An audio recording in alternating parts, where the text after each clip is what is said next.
order natin na kiwi fruit series tsaka yung Okinawa. Tingnan natin yung lasa nito. Kukunin mo na.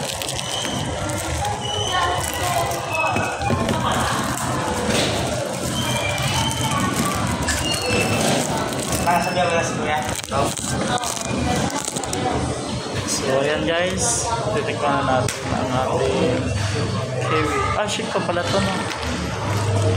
Shake muna natin.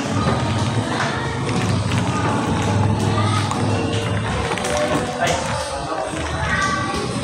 May white pearl siya sa loob.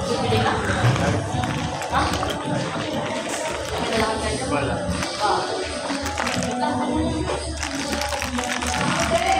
Shake.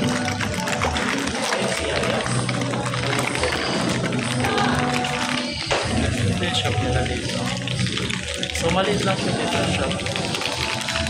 Yung kaso malapit sa akin kaya dito ako magkakapal. Okay na. Try na natin tikman. 10 minutes? Para siyang lasang ano? Lasang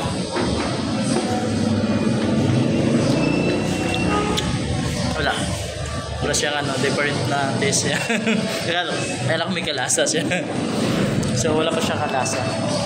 Ano, unique yung lasa niya.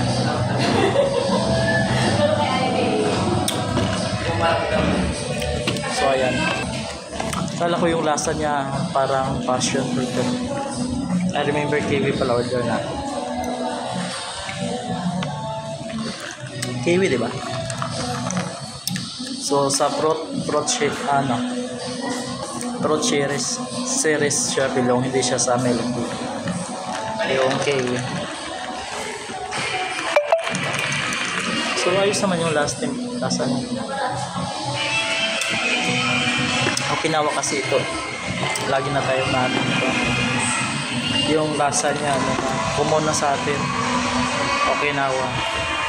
So common. So bagong taste tayo. Kiwi naman siya sa fruit series, hindi siya sa melon cake.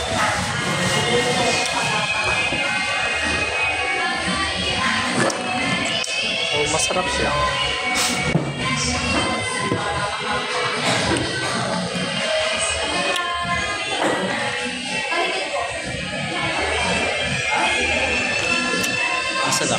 Masarap siya pag lalo pa sobrang lamig.